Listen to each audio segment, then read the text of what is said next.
आवाज़ नहीं। ठीक है, तो अब हम डिस्मेनोरिया के बारे में बताएंगे। ठीक है, समझ में आ गया डिस्मेनोरिया? आप लोग ध्यान सुनिए।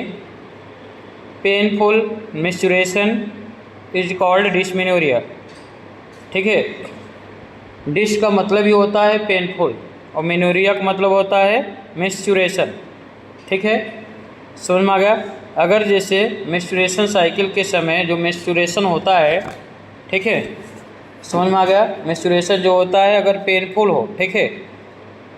बात करूँ तो टाइप ऑफ डिस्मेनोरिया की, तो दो प्रकार के होते हैं। ठीक है, डिस्मेनोरिया जो है दो प्रकार के होते हैं, प्राइमरी डिस्मेनोरिया, सेकेंडरी डिस्मेनोरिया। ठीक है, तो पहले हम प्राइमरी डिस्मेनोरिया के बारे में बताते हैं। प्राइमरी डिस्मेनोरिया क्या है? When painful menstruation occur without the presence of any pelvic pathology. ठीक है, जब मतलब कि बिना किसी बीमारी के, ठीक है, बिना किसी बीमारी के मेंस्ट्रुएशन में पेन हो रहा है। ठीक है, मेंस्ट्रुएशन में पेन हो रहा है, समझ में आया? मेंस्ट्रुएशन में क्या हो रहा है? पेन, मेंस्ट्रुएशन के समय पेन हो रहा है, तो उसको बोलते हैं प्राइमरी डिस्मेनोरिया। ठीक है, समझ में आ गया? इसको क्या बोलते हैं? Primary dysmenorrhoea. एग्जैक्ट कॉज आज तक अभी पता नहीं चला, एग्जैक्ट कॉज जो है अननोन है। ठीक है, एग्जैक्ट कॉज डिस्मेनोरिया का अननोन है, लेकिन सम पॉसिबल कॉजेज जो है आप लोगों को बताते हैं। ठीक है, सम पॉसिबल कॉजेज। अब अगर जैसे कोई पूछे डिस्मेनोरिया का एग्जैक्ट कॉज क्या है, तो अननोन है। ठीक है, पता नहीं है, समझ में आ गया? तो चलिए, जो पॉसिबल कॉजेज है सेप्टेड या बाइकॉर्निएट यूट्रस। ठीक है, समझ में आ गया?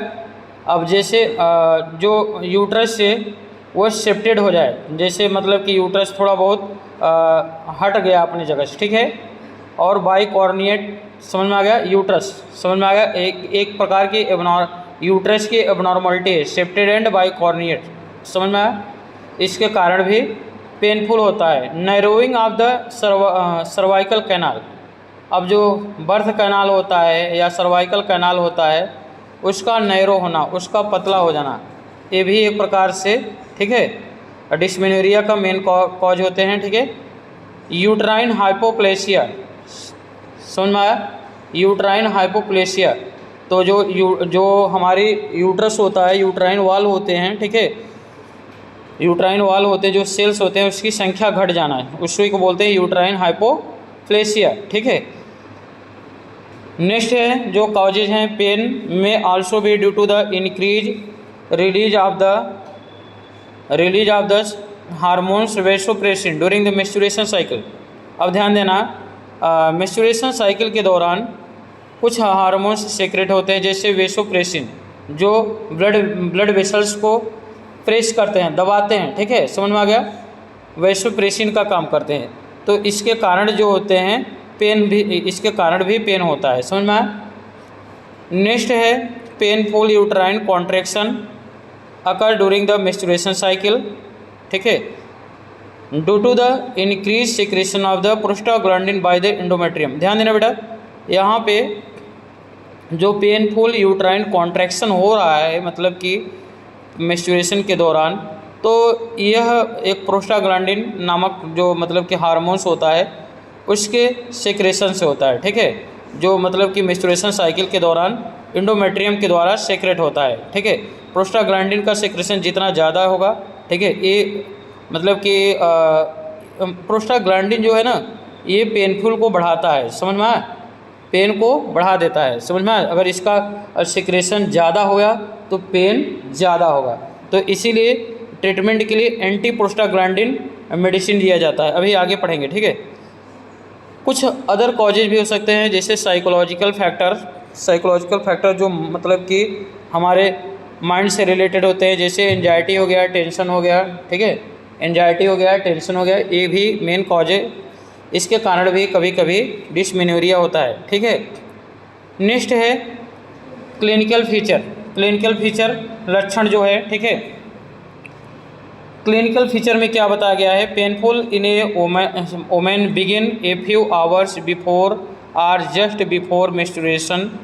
ठीक है, जैसा कि इसमें बताया जा रहा है कि जो मतलब कि क्लिनिकल फीचर में यही बता रहा है कि जो महिला होती है उसमें जो पेन जो स्टार्ट होता है मेंस्ट्रुएशन साइकिल के या कुछ घंटे के लिए होता है, मतलब कुछ घंटे पहले स्टार्ट हो जाता है। ठीक है, यह मेंस्ट्रुएशन साइकिल जैसे होने वाला है ना, जस्ट बिफोर, उसके ठीक आगे। ठीक है, मतलब जैसे मेंस्ट्रुएशन होने वाला है उसके पहले पेन होने लगेगा, समझ में आया। और यह जो डिस्मेनोरिया होता है बेटा मतलब 1 to 2 डे तक रहता है। ठीक है, 1 to मतलब लॉस्ट फॉर 1 to 2 डे। ठीक है, नेक्स्ट पॉइंट इसमें है this pain is mainly confined to the lower abdomen. ये बेटा जो पेन होता है मेनली जो हमारा ये जो पेन है सिर्फ लोअर एब्डोमेन में आपको देखने को मिलेगा। ठीक है, अपर एब्डोमेन में देखने को नहीं मिलेगा, समझ में आ गया। जो हमारा लोअर एब्डोमेन जो है ये नाभि है ना, इधर नीचे यहाँ पे पेन देखने को हमें मिलेगा। अगर जैसे इधर पेन मिल रहा है तो आप समझ जाओ डिस्मेनोरिया है, मतलब कि पेनफ्यूल मेंस्ट्रुएशन है। ठीक है, जैसे जो मेंसेस जो मेंस्ट्रुएशन होता है, ठीक है, मेंस्ट्रुएशन साइकिल जब स्टार्ट होने वाली रहती है, ठीक है, उसमें बहुत पेनफुल होता है, समझ में आ गया। तो कुछ केसों में in some case the pain may radiate to the back and thigh and क्या होता है बेटा, कुछ केसों इसमें क्या होता है जो फीमेल होती हैं ये जो वैसे तो हमारे लोअर एब्डोमेन में तक ही रहता है। ठीक है, ये पेन जो होता है डिस्मेनोरिया को लोअर एब्डोमेन में ही रहता है, लेकिन किसी किसी केस में क्या होता है ये रेडिएट करके हमारे बैक साइड में भी चला जाता है और कहाँ चला जाता है, थाई में भी। ठीक है, समझ में आ गया, समझे ना, थाई में भी चला जाता है, ध्यान देना।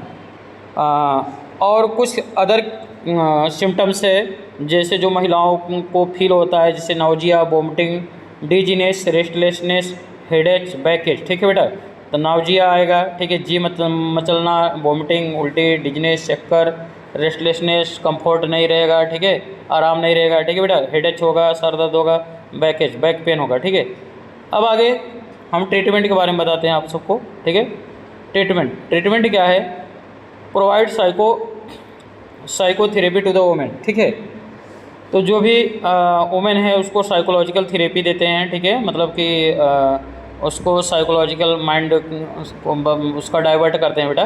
ठीक है, साइकोलॉजिकल थेरेपी देते हैं।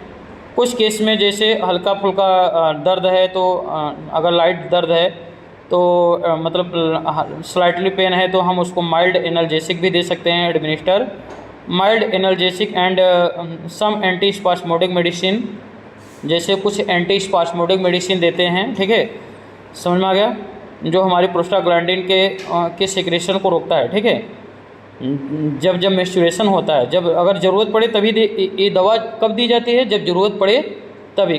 किसी महिलाओं में जो मेंस्ट्रुएशन के दौरान पेन होता है ना, बड़ा लाइट होता है, तो उसमें दवा लेने की ज़रूरत नहीं होती है। किसी में बहुत ज़्यादा होता है तब लेने की ज़रूरत पड़ती है, दवा लेने की ज़रूरत पड़ती है। ठीक है, तो अगर इन सीवियर केस में बात करें, जैसे किसी महिलाओं में जो मेंस्ट्रुएशन के दौरान पेन होता है, सीवियर केस में कुछ दवा ली जाती है जैसे प्रोस्टाग्लैंडिन सिंथेसिस इनहिबिटर।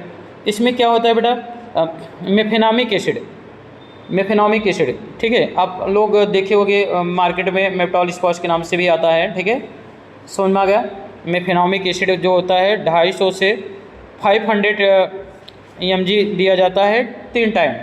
ठीक है, TDS के फॉर्म में दिया जाता है। ठीक है, आइबुप्रोफेन दे सकते हैं, आइबुप्रोफेन। ठीक है, 400 mg दिया जाता है, TDS के फॉर्म में दिया जाता है, मतलब कि 3 टाइम्स ए डे दिया जाता है।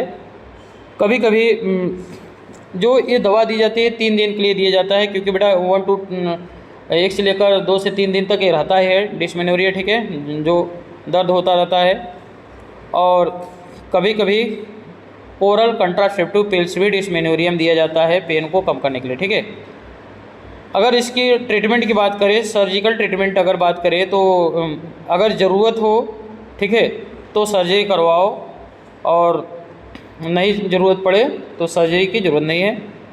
अगर बहुत ज़्यादा डिस्मेनोरिया वाली प्रॉब्लम होती है तो हिस्टेरेक्टोमी कर देते हैं। हिस्टेरेक्टोमी ठेस समझ में आया, ये परमानेंट मतलब कि फाइनल इलाज है।